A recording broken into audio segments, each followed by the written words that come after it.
Olá, boa noite. Estamos começando então a quinta aula, né, ou melhor, a aula da quinta semana, a Boa terceira aula noite. da quarentena. Bom, então como eu falei já para vocês no chat, né, a partir Continuando a falar aqui. da aula de hoje, né, a partir dessa transmissão de hoje, eu vou fazer ela em três momentos, né? É que eu Momento, uso ele para em três uma momentos. Em cada momento com um intervalo de uns 15 a 20 minutos, onde vai ficar uma atividade para vocês desenvolverem. E depois a gente corrige, enfim, faz e conclui ela. Bom, novamente eu peço para todos desligarem os microfones, né? E é isso. Eu deixei já um arquivo sobre o trabalho, como é a forma que vocês vão me entregar o trabalho, né? E sobre isto, eu só queria dar uma mostrada nessa lista, né? Ahn, acho que está faltando aqui algumas pessoas. Acho que aqui no 12 tinha uma pessoa, se não me engano era o Paulo. E eu acho que está faltando mais alguém ainda. Eu acho que é o Maicon, que ele me falou. Ah, ele não me deu o grupo ainda. Isso, não me deu o problema. Enfim, dê uma olhada e qualquer coisa que vocês virem que precisa mudar aqui, me avisem, ok? Então tá, vamos voltar. Vou abrir o chat aqui. Bom, então tá. Da aula de hoje, outra coisa que alguns alunos me perguntaram é sobre o questionário. O questionário da aula passada, o próximo não, o próximo vocês vão me entregar em arquivo. Mas o da aula passada, vocês marcavam no questionário do Moodle as respostas que vocês julgavam certas no arquivo de PDF. Eu não sei se eu falei isso. Então, aquilo que você fez no arquivo de PDF, por exemplo, questão 1, você achou que era a resposta letra B, você vai lá no Moodle e marca questão 1, acha a alternativa B e marca, tá? Porque daí me dá a pronta correção. Tá? O próximo questionário, dado o conteúdo, eu vou pedir para vocês me entregarem em arquivo de PDF, né, pelo Moodle. Já está lá a recomendação, certo? Bom, então tá. Vamos puxar o que eu tenho aqui. Bom, antes de nós falarmos do assunto de hoje, né, que é a eliminação gaussiana, né, vamos dar uma retomada no problema, um método de Newton, né? O método de Newton, vamos fazer algum problema, vamos comentar de algum problema, né? Porque vocês no trabalho, a grande maioria escolheu resolver problemas envolvendo o método de Newton, né? E, claro, lá no trabalho também tem problemas envolvendo sistemas lineares. Então, quem ainda está em dúvida, tem problemas ali envolvendo sistemas lineares. E podem até ser mais simples do que os que envolvem método de Newton. Na aula que vem, na próxima aula, eu quero trazer problemas para a gente resolver com sistemas lineares, que a gente vai hoje trabalhar o método de resolução. Basicamente, a gente vai ficar focado em como resolver. Na aula que vem, a gente dá uma modelada. Tá, nós tínhamos esse problema aqui, é um problema que eu sempre trabalho em aula, né? Que é o seguinte, se quer determinar o ângulo θ, né? Esse ângulo θ. Isso aqui é um centroide, e então você tem o x barra, e esse x barra, né, essa distância x barra, ela depende do θ e do raio. E esse raio, ele é fantasioso, ele não precisa, ele não vai depender porque o meu x barra é r sobre 2, né? Então, como o meu x barra é r sobre 2, né, então eu já estou dizendo que o meu x barra é metade desse valor de r, a pergunta do problema é quanto vale o θ nessa circunstância? Então, o que acontece? A gente monta a nossa equação. Então, meu x barra, né, eu troquei ele por r sobre 2. E aí, o que aconteceu? Eu passo o θ para cá, então ficou θr. E o 2r, né, eu passo para cá. Então, 2 vezes 2r ficou 4r. Tá? Então, esse tipo de trabalho, lá no exercício, no trabalhinho que vocês têm, essa questão de modelagem, de passar uma coisa para um lado, para o outro, de organizar a equação, todo mundo vai ter esse problema. Antes de chegar no método de Newton propriamente dito. Tá? Então, o que acontece? Acontece que há uma simplificação, né? Esse R simplificou com esse R, então sobrou, né, θ, né, sobre 4. E aí, esse seno de θ sobre 3, e aqui o professor já fez um erro, né? Aqui o professor já fez um erro, né? Θ sobre 3. Então, esse θ sobre 3 passa para o outro lado, então fica menos seno de θ sobre 3. Lembra aquilo que eu já dizia na aula anteriormente, né? Eu sempre tenho que obter esse igual a zero. Eu sempre tenho que chegar num igual a zero, certo? Tá? Então, eu sempre vou escrever a minha equação igual a zero. Porque dessa forma, então, eu vou obter o f, né? Esse f... Oi? Olha os microfones. Abram os microfones se forem falar comigo. Então, olha só. Aqui eu fiz certo, né? Eu botei θ sobre 3. Então, a minha f era θ sobre 4 menos seno de θ sobre 3, né? Que é, né, isso aqui. Só que aqui eu errei. Aqui é θ sobre 3, tá? Então, eu vou olhar para essa função aqui e vou ver o gráfico. Na hora que eu vejo o gráfico, né, o que acontece? O θ, em θ igual a zero, a solução se anula. Ou seja, em θ igual a zero, vai ser uma solução. Né? Ou seja, vai ser uma solução. Por quê? Porque se eu botar θ aqui, θ sobre 0 sobre 4 é zero.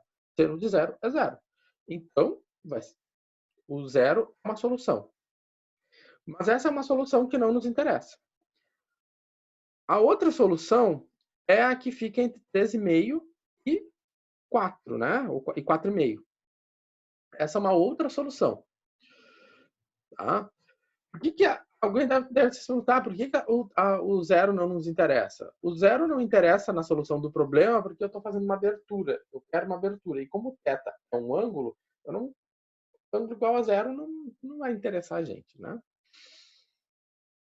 Então, feita a etapa do gráfico, então nós temos então a nossa função. Nós precisamos, para usar o método de Newton, nós precisamos calcular a derivada. Então, novamente, para calcular a derivada, a gente sabe que, né? Vamos lá do cálculo 2. Se eu tenho a derivada do seno do, né? A derivada do seno, ela é cosseno do u vezes a derivada do u, certo? Então, o que acontece? O meu u é o que está aqui dentro. A derivada do seno é cosseno, mas o meu u é θ sobre 3. A derivada de θ sobre 3 em relação a θ é 1/3. Tá? Então, só para retomar lá aquilo que veio do cálculo.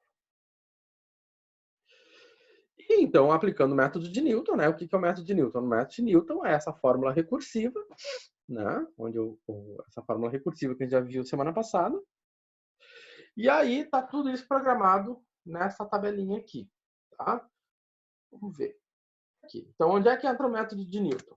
O método de Newton entra nessa célula. Vamos ver como é que ficou isso lá no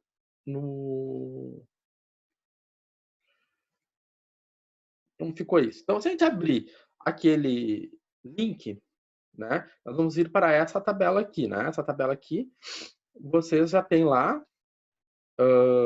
Espero que, acho que se alguém tiver problema de acesso, só me avisa. Então, novamente, eu chutei 4, mas quem quiser chutar outros valores, chute, faça o chute que quiser, tá? Bom, eu chutei 4. Como é que eu programei o teta? Eu programei ele, ó, C sobre 4, ou seja, x sobre 4, né? Menos seno de x sobre 3. Tá? Ou seja, eu marquei θ sobre 4, bem certinho, ó, θ sobre 4, né? Menos o seno de θ sobre 3. Tá? Isso veio para cá. Bom, agora, aqui tem que estar a programação da derivada. Então, eu fiz 1/4, né? Que a derivada, se eu derivar esta expressão aqui, né? Eu calculo a derivada disso aqui, eu vou ter 1/4 menos 1/3 do cosseno, né? Do cosseno de θ sobre 3. Bom, então, o que acontece? Então, isso está programado aqui. Vamos dar uma olhada em algumas situações. Então, 1/4. Eu coloquei 1/3 entre parênteses porque fica organizado as coisas, mas eu poderia dividir tudo por 3. Eu acho que organizando assim é mais fácil para vocês entenderem e também para mim entender. Tá? Botei ele bem organizadinho entre parênteses para não ter problema, né? Vezes o cosseno de 1/3. De C3 sobre 3. Ô, Celso, Vale? se ficar entre os parênteses ali, tu tirar eles, vai dar algum erro ou não? Se eu tirar o parênteses, vamos fazer uma conta aqui. Tipo, só do primeiro ali, eu acho que o O segundo tem Excel, ele não, necessidade. essas planilhas, elas são programadas de forma a não dar esse tipo de erro. Se eu fizer isso aqui, né? O que está pedindo? Né? Por exemplo, eu vou botar aqui. Ó, tem que dar o mesmo resultado. Ó, deu o mesmo resultado, né? Então, Sim. exatamente. Porque o que acontece? Né? O que acontece? O que ele está me dizendo aqui? O que ele acontece? Ele está dizendo para mim que o... Ele está dizendo para mim... Ele está me dizendo, né, que o 1 divide o 3. Então, esse sinal, essa divisão incide sobre o 3, ela não incide sobre o restante. Mas eu organizei com parênteses para deixar tudo bem bonitinho, certo? Tá. Não, tranquilo, Celso. Obrigado. Tá? E o método de Newton, ele está programado, então, aqui. Né? Então, ele está pegando o C3 menos o D3 dividido por E3. Né? Ou seja, aqui está a programação do método de Newton. Eu retomo a linha anterior. Então, eu pego todos os valores da linha anterior. Né? E aí é só arrasta. O que acontece? Se a gente olhar para cá, a gente vê que já na terceira iteração a gente já tem a solução. Tá? Na terceira iteração a gente já chegou à solução com um erro de 0,007%, um erro bem pequeno. Né? A segunda iteração já dava um erro pequeno, de 0,2%. Né? Mas a gente queria uma precisão de menos que 0,1, então a gente teria que fazer uma terceira iteração. Aqui a solução já é muito boa. Né? Na quinta iteração, então, o Excel, o programa que diz que o erro é 0. Tá. O que acontece? Essa medida aqui, como eu disse para vocês, ela é uma medida em radianos. Então, para trazer isso para graus, então vamos fazer aqui. Radianos. E aqui em graus. Tá? Medido com ângulo. O radiano, um radiano, né, ou melhor, pi radianos, né, igual a pi. O Excel vai ler dessa maneira. Tá? Da mesma maneira que eu escrevi aqui, né? Você vai botar um igual π, abre e fecha parênteses. Isso corresponde a 180 graus. A medida que nós queremos converter é essa aqui. Eu vou pegar a última ali, que é a mais exata.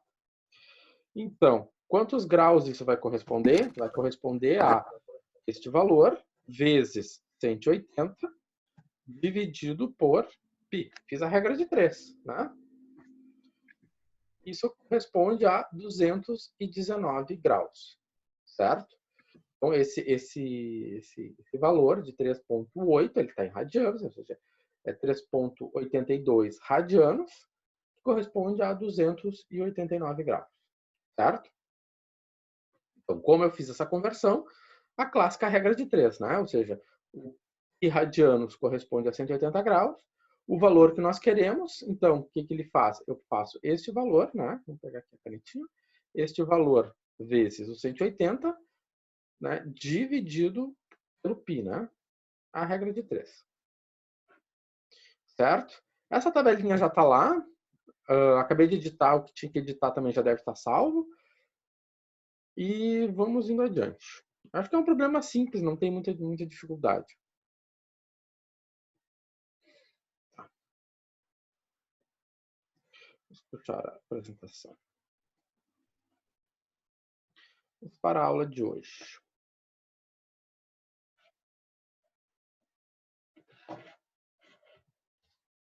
Tá? Então tá. Tá. Esse aqui.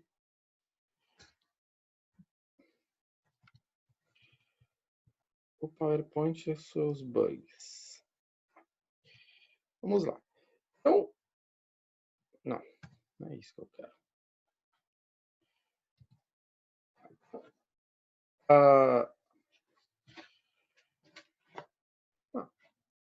Esse é o PowerPoint que está me sabotando, mas meu mouse parece que não está funcionando. Tá, vamos lá. Então tá. Nós vamos começar a trabalhar com equações lineares. Essas equações lineares, né? A gente já trabalhou isso em geometria analítica, né? Porque a geometria analítica viu isso lá, né? A gente aqui vai aprofundar um pouco. O que são equações lineares?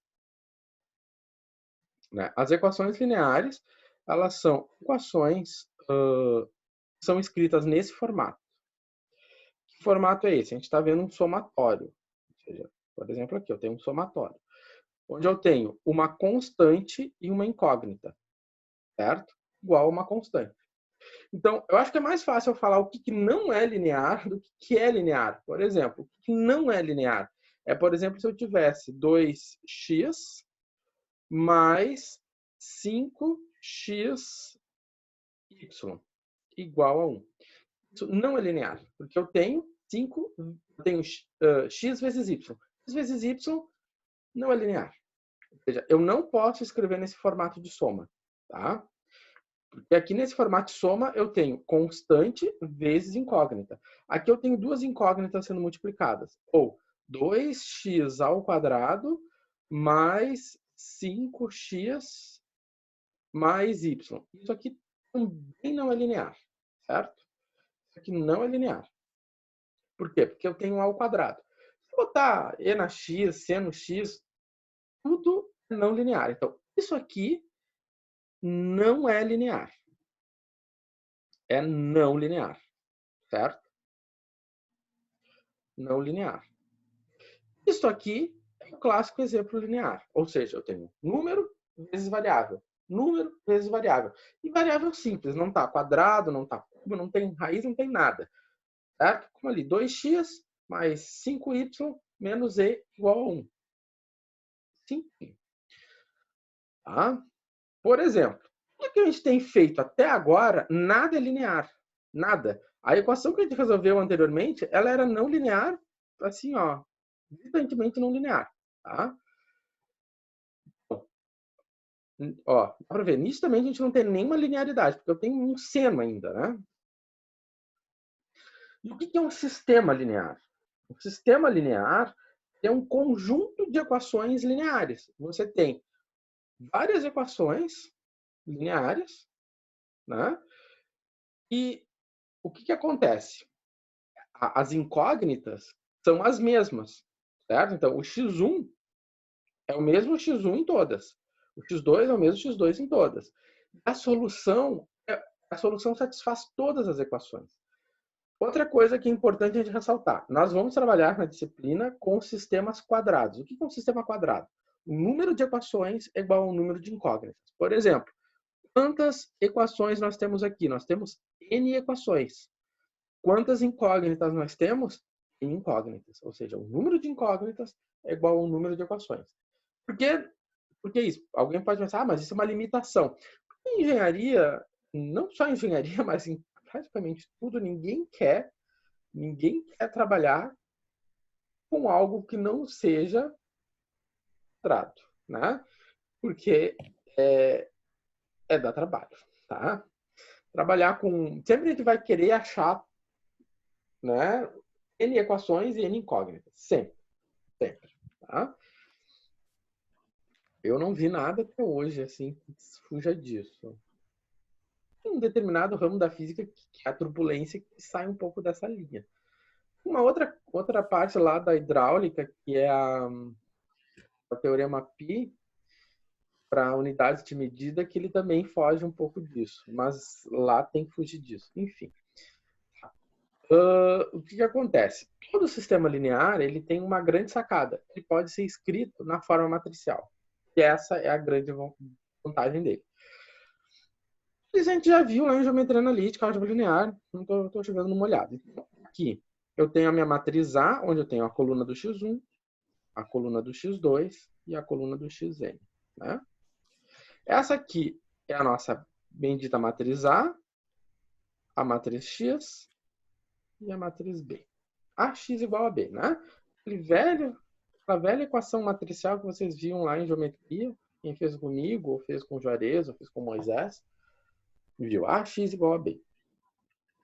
O A é a matriz dos coeficientes, o X é o vetor das incógnitas e o Y é o vetor da igualdade. Tá? Isso aqui vocês viram lá. A gente vai retomando isso aos poucos.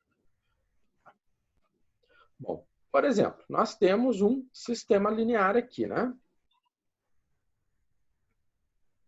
Esse nosso sistema linear